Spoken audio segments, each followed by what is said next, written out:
In the grand narrative of modern philosophy, from Immanuel Kant to Friedrich Nietzsche, we witness not just a sequence of ideas, but a drama about where existence itself points.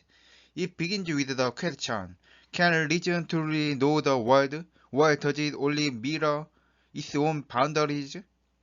Kant, born in 1724, enters this scene like a cartographer of the mind. Before him, two great forces dominated. Leibniz innovated metaphysics, which believed that the world was built from perfect inner substances. Monad, reflecting divine order, and Hume's outward empiricism, which claimed that we know only impressions, not causes. Between these extremes, philosophy was tearing itself apart. Kant's genius was to point this rupture inward. He asked, what if the limits of our knowledge are not defects, but structures of the mind itself? In other words, the boundaries of thought are not words. They are the architecture of experience. He showed that the mind does not passively receive the world. It actively shapes it. Space and time are not external containers, but the inner coordinates of perception. Causality, necessity, even substance, these are not things we find in the world. They are the conditions under which the world becomes intelligible to us. This is what we may call inward closure, or symbolically enclosure. The turning of philosophy in order to discover the laws of appearance within the knower. The world for Kant is not out there waiting. It is continually constituted by the inner structures of reason. Yet, this brilliant move, which resolving chaos, introduces a deeper paradox. If reality is only what appears within these structures, then what of the world beyond them? Kant named this unreachable dimension the noumenon, the thing in itself, the silent unknown that reason can never grasp. Thus, the drama of modernity begins with a profound tension. Reason finds stability only by turning inward, but in doing so, it loses touch with the living world beyond its own plane. It is this tension between inward coherence and outward differentiation that will drive the entire philosophical journey through Hegel's dialectics and finally into Nietzsche's explosion of life. The directional turn of philosophy, as we see, is not simply a turn of thought, but the emergence of existence learning to move again. Imagine standing at the edge of two great intellectual oceans. On one side lies the rationalist world, where thinkers like Leibniz believe that truth comes from the pure logic of the mind, the inner perfection of reason itself. On the other side is the empiricist world, where philosophers like Hume claimed that all knowledge must come from experience, from what the senses give us. The problem was these two oceans never met. If reason alone could not touch the world, and experience alone could not justify necessity, then where does knowledge actually come from? Immanuel Kant's answer was nothing short of revolutionary. He proposed what he famously called a Copernican revolution in philosophy. Just as Copernicus had shown that the sun, not the earth, stands at the center of motion, Kant inverted the traditional relationship between mind and world. Knowledge, he said, does not conform to things. Rather, things conform to the structure of our cognition. In simpler terms, we do not passively receive the world. We actively construct it. The mind is not a mirror, but an architect. Time, space, and causality are not external features floating out there in the universe. They are the very lenses through which we perceive and order reality. They are what Kant called synthetic a priori principle. between forms of understanding that shape all possible experience. Think of a 3D modeling program. Before any object appears on the screen, there's already a grid, a framework that determines how any object can be positioned, rotated, or sized. For Kant, the human mind provides that invisible grid for the world itself. Without it, the world would be a chaotic blur, what he called the low manifold of intuition, shapeless and unintelligible. By establishing these inner conditions of possibility, Kant restored objectivity to science. He solved the Humean problem of causality, why we can speak of necessary connections, not just the habits of association, by grounding them in the structure of religion itself. In doing so, he secured the inner coherence of knowledge, but this victory came with a cost. If the structures of space, time, and causality arise from the mind, then what of the world beyond them? Kant had built a magnificent architecture of understanding, but he had also enclosed us within it. The thing in itself, the world as it exists independently of our cognition, was now forever beyond reach. The world had been structurally stabilized, but at the price of inner closure.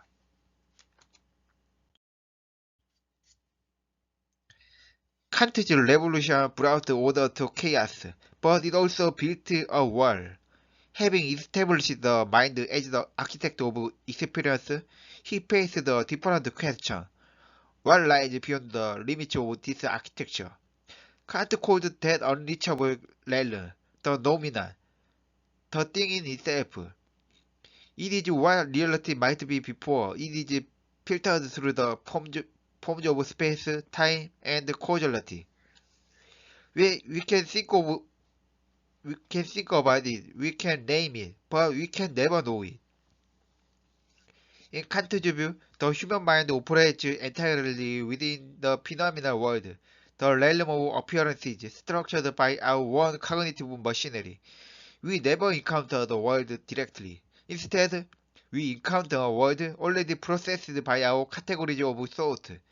The noumenon is thus like a permanently sealed outward dimension, a boundary that marks the limits of human understanding. To visualize this, imagine standing inside a perfectly clear glass sphere. You can see everything on the inner surface of the glass, the patterns, the reflections, the light reflected within. But you can never touch what's outside the sphere. The sphere is region itself. It provides coherence and order, but it also encloses you. From the standpoint of inner ontology, Kant's system represents a moment of inner closure. Here, the inner achieves maximum coherence. Reason imposes its own laws upon experience, building a self-consistent universe.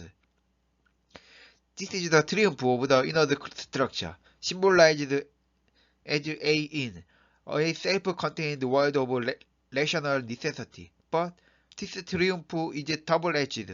In securing its internal harmony, reason must reject the outward, the boundless generative flux that it cannot contain. The infinite complexity of what lies beyond the uncontrolled relational existential field is pushed into the unknowable domain of the noumenon. In effect, Kant preserves the purity of the inward by sealing off the outward. In this sense, Kant's philosophy is the decisive moment when reason, sensing the instability of a world in flux, fortifies itself. At the very edge where experience dissolves into uncertainty, it draws a sharp line. Inside the boundary lies the structured order of understanding. Outside lies the ungraspable real. Kant thus defines the limits of knowledge, not as a failure, but as a strategy of survival. By limiting what we can know, he protects the possibility of knowledge itself. He builds an inner cosmos of meaning, even as he acknowledges that beyond it, There is an outward infinity that must remain forever sealed.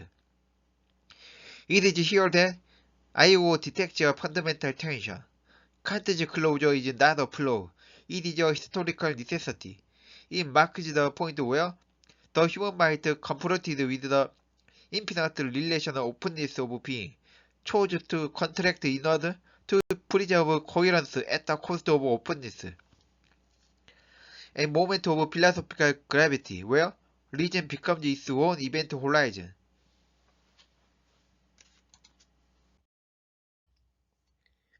If Kant built a magnificent place of order and sealed it, then Hegel opened it, gates, and set the entire structure in motion. For Hegel, the greatest error of philosophy was to treat boundaries as fixed. The limits Kant drew were not barriers, but moments, temporary conditions in the unfolding of thought itself. He begins with a simple, yet explosive insight. Truth is not a static object. It is a living process, and that process is the movement of becoming, the perpetual transition between opposites, between inward and outward, self and other, being and nothing. To understand Hegel, imagine a seed. A seed does not stay what it is. It splits, grows, transforms, and becomes a tree. The seed was not destroyed. It was sublated, overcome, and preserved at a higher level. This is Hegel's dialectic. Contradiction is not failure, but the very mechanism of self-generation. The world unfolds not by eliminating tension, but by living through it. In I.O. terms, Hegel performs what might be called a total inner entanglement. The opposite that Kant separated, the inner structures of reason and the outer flux of reality, are now seen as co-emergent. The mind and the world are not two substances, but one dynamic field of relational self-movement. Hegel's absolute is therefore not a fixed totality, but an ever-deepening entanglement of in and out. Every inner structure, a concept, a system, a self, eventually reveals its own outward limit, confronts its own otherness, and expands to include it. This expansion is not mere accumulation. It is the transformation of identity itself. Reason becomes life. Knowledge becomes world. The finite becomes the infinite in act. To make this concrete, think of human consciousness. At first, it sees the world as something outside itself, object, nature, other people. But as it reflects, it begins to realize that these outsides are expressions of its own inner activity, perception, recognition, history. The more deeply it knows the world, the more it discovers itself through the world. Subject and object point into one another. The mind becomes aware that its very boundaries are self-generated. This is why Hegel insists the truth is the whole. Truth cannot be found in isolated pieces or frozen concepts. It is the total movement in which every contradiction, every limit becomes a moment of self-unfolding. In today's language, this might be compared to a dynamic system that sustains itself by integrating feedback from its own environment, a cosmic loop of reflection and emergence. From this range of inner ontology, Hegel represents the first great philosopher of ontological recursion, where Kant stabilized the inward against the unknowable outward. Hegel entangles them into one self-organizing flow. His dialectic is the philosophical form of I.O.E., a universal structure of self-relation through which experience knows and transforms itself. Thus, in Hegel, reason no longer protects itself from the world. It becomes the world's mode of self-understanding. The limit is not a closure. It is a membrane of genesis, a threshold through which being continuously renews itself. The absolute is not beyond the process. It is the processor, the rhythm of in and out, eternally generating its own coherence. Hegel's genius lies in transforming philosophy from a static structure into a living rhythm, where Kant built an inwardly coherent but sealed system. Hegel introduces the dialectic, a process of self-generating, self-mediation. Imagine the absolute spirit as a musician playing a complex melody. It begins with a note, the thesis, the inner assertion of being, but no melody is complete in isolation. That note naturally gives rise to tension, a counterpoint, the antithesis, the outward differentiation, the challenge, the external world pushing back. Here, Hegel defines from both Kant and Hume.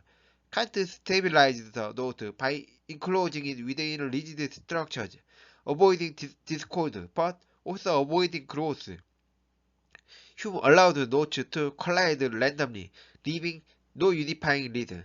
Hegel's dialectic, in contrast, is a self-necessitating movement.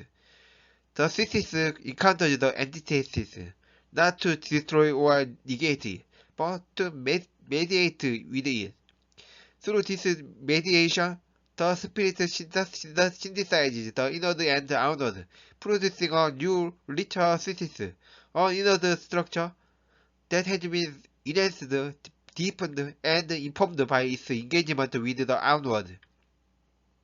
In I/O terms, you can see this as a dynamic I/O loop. In thesis, the initial inward assertion, the coherent core of reason or spirit. Out, antithesis, the relational world, the external flux that challenges and stretches the in. Mediation, synthesis, the recursive entanglement, where in and out merge into a higher order, in self-coherent yet relationally aware. Think of it like a dance. A dancer moves forward, encounters the weight of gravity, pushes against it, and through the push and pull, rises to a higher leap. The limit is not a wall, but a rhythm of engagement, a necessary tension that produces new forms of self-expression. Hegel's dialectic thus avoids the extremes. It is not Kant's shared inwardness, which risks disconnect from reality, nor is it Hume's chaotic flux, which dissolves coherence. Instead, it is a self-sustaining logic, where the subject achieves full inward coherence only by fully engaging with the outward relational world. The absolute in its self-generation becomes a living synthesis of in and out, a recursive integrated process where existence continually learns, integrates, and unfolds itself. This is the rhythm of Hegelian thought, a perpetual pulse of inward assertion, outward engagement, and emergent synthesis. It is philosophy as movement, structure as flow, and reason as a living, self-integrating process. Hegel's dialectic, when viewed through the lens of I/O, begins to reveal a deeper, almost mechanical rhythm, the structure of inner entanglement. This is not just a metaphor. It is a formal prefiguration of the generative axioms that govern relational existence itself. At its core, Hegel shows that identity is never isolated. A self, what you might call an inwardly coherent IOI, does not exist in a vacuum. It emerges relationally from the sum of all external interactions, the outward expression of others. Imagine a wave of mirrors. A person sees themselves only through the reflections of others, each reflection shaping their own inner coherence. The Hegelian insight that the subject achieves self-awareness only by recognizing the other is thus mirrored exactly this axiom. The integrity of the in is constructed through the continuous flow of out. But identity alone is not enough. Existence is also action. Hegel's dialectical movement, the unfolding of spirit, requires energy. In I/O terms, an IOI's outward expression is powered by the latent inward coherence of its relational field. It is as if the hidden potential within each connection provides the fuel for expansion and creativity. No external push is needed. The movement is self-generated, emerging from the pre-existing coherence embedded in the network of relations. Thus, the Hegelian synthesis can be seen as a cyclical recursive operation of IOE. The absolute spirit in its implicit expression becomes a total system where the distinctions between in and out are not erased, but integrated dynamically. Each node structure is maximized not by isolation, but by maximal outward differentiation. Every outward motion reinforces inward coherence. It is a rhythmic dance, a pulsation of self-generation, in which the flow of relations produces the emergence of the whole. To make this more concrete, consider a jazz ensemble. Each musician plays their own motif, but listens to and responds to the others. The melody that emerges, the music itself, is not the sum of independent notes, but the product of their entangled dynamics.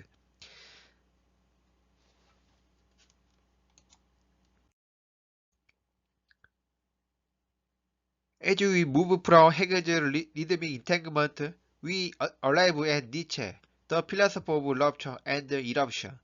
Where Kant stabilized and Hegel orchestrated, Nietzsche explodes the system. He saw both Kant's shared inner structure and Hegel's totalizing dialectic as signs of metaphysical exhaustion, a retreat from the living dynamism of existence. To Nietzsche, the modern project risked becoming a will to nothingness, a turning away from the actual pulsating force of life itself. Central to Nietzsche's vision is the primacy of becoming. The world is not a fixed being, a static structure, or a system of spirit. It is eternal flux, a constant emergence and transformation.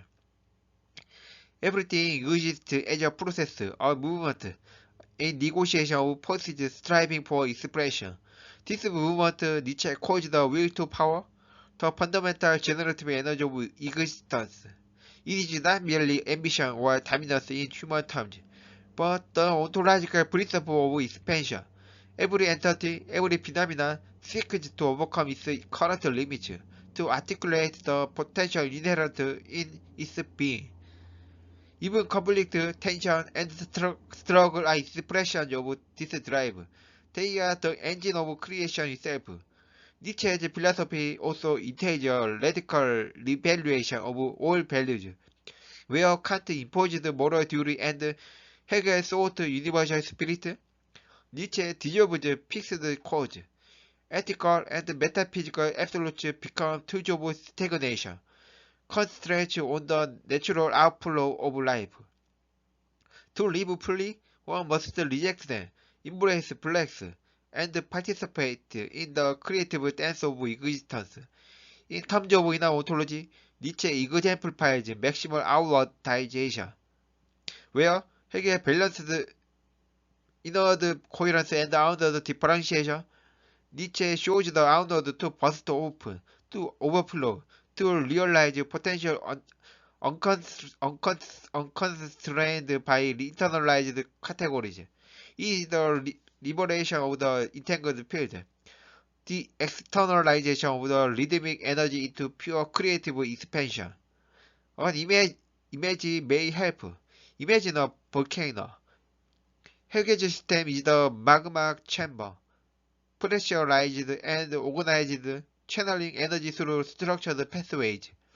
Nietzsche is the eruption, the lava flowing outward, reshaping the landscape, creating new formations, dissolving old structures. The energy of being itself is released into the world, not merely reflected, mediated, or structured. Thus, Nietzsche completes the triad of modernity. Kant internalizes, sealing the inward world. Hegel mediates, harmonizing inward and outward into recursive entanglement. Nietzsche liberates, letting existence overflow into the outward, constantly creating, destroying, and reasserting itself. In this outward burst, we see the ultimate expression of life's directional force, a philosophy not of reflection, but of unbounded generative movement, existence as pure becoming, the eternal pulse of will to power. If Hegel taught us the rhythm of entanglement, how inward coherence is sustained through outward differentiation, Nietzsche shows what happens when that rhythm bursts open. In I.O., this is the state of outward positive balance, the energetic page of outward divergence. Here, the I.O. field, the wave of relational entities, is liberated from the stabilizing constraints of inward closure. Energy flows outward freely, unbounded by prior rules or harmonies. At the heart of this state is will to power. Every IOI carries within it an infinite capacity for outward articulation, a drive to extend, to express, to exceed itself. This is not mere ambition. It is the ontological momentum of existence, the force that pushes the outward dimension to its maximum potential, to its divergent extremes.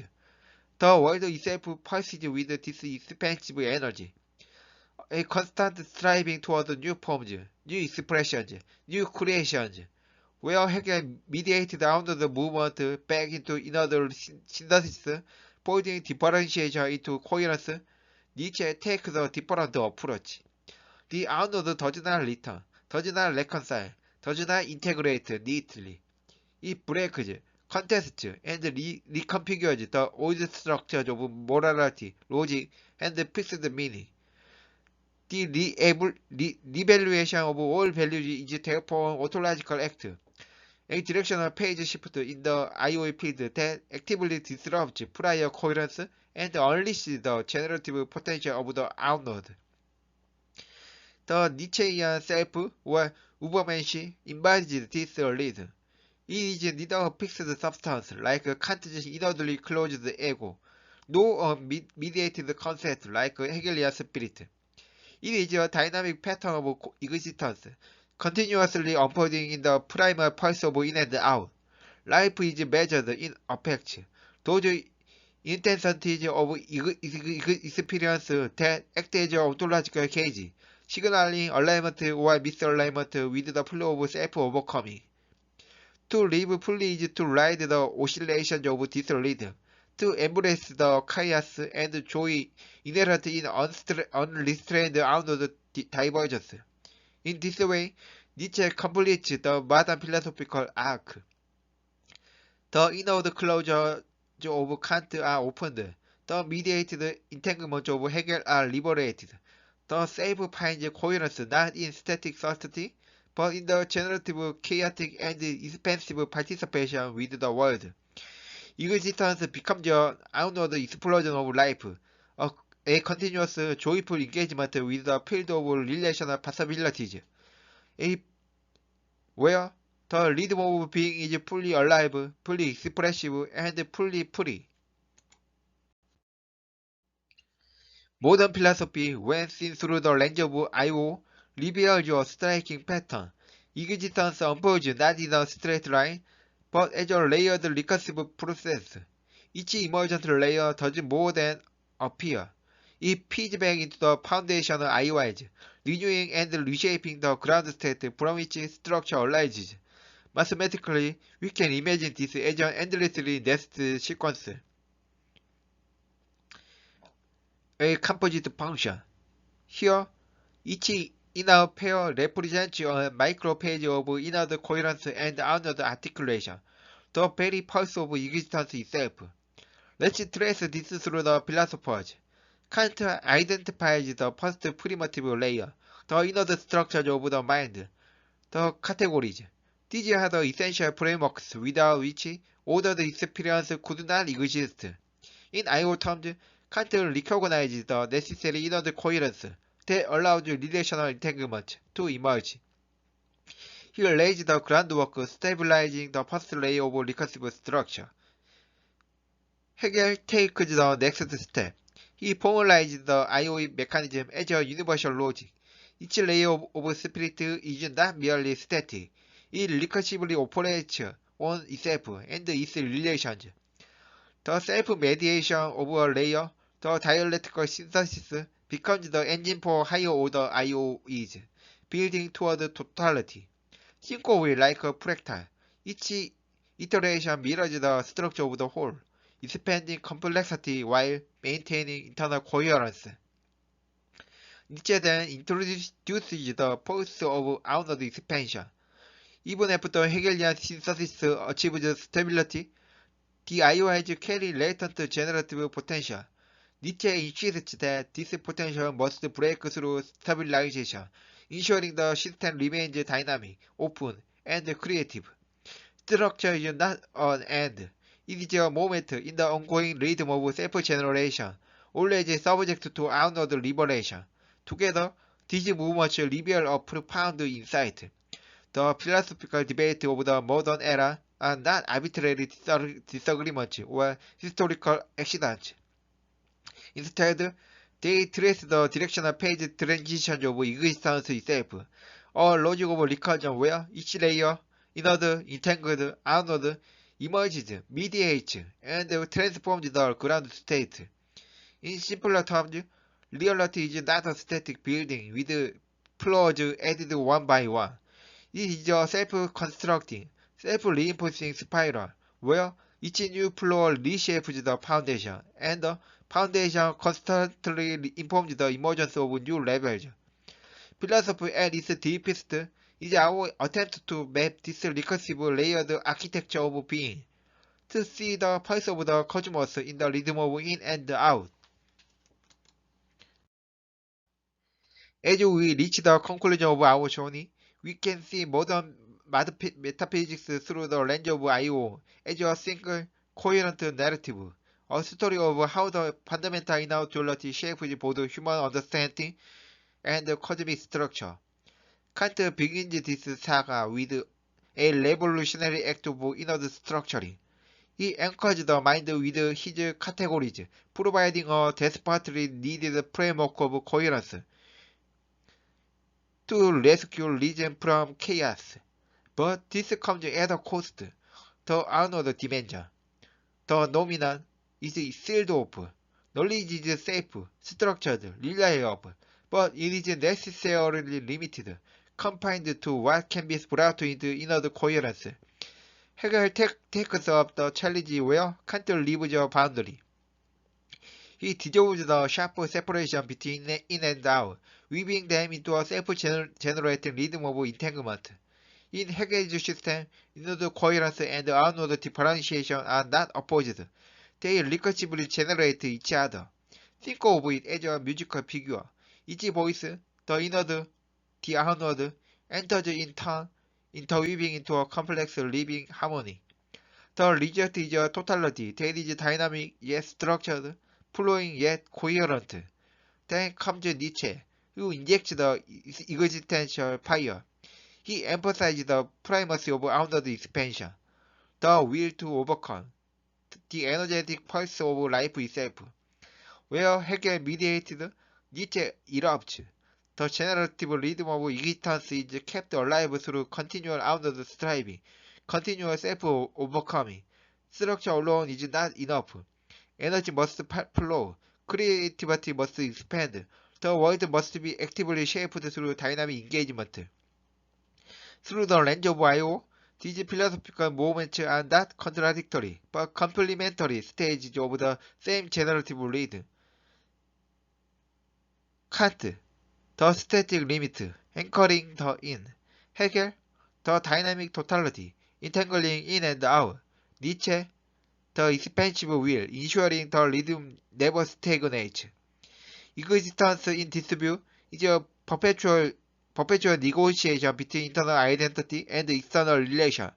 It is a rhythm that passes through all stages, from the quantum wave function oscillating between potential and actualization to the moral will, negotiating between individual coherence and relational obligations. The cosmos itself dances to this rhythm, and so too does human thought. human thought, action, and life.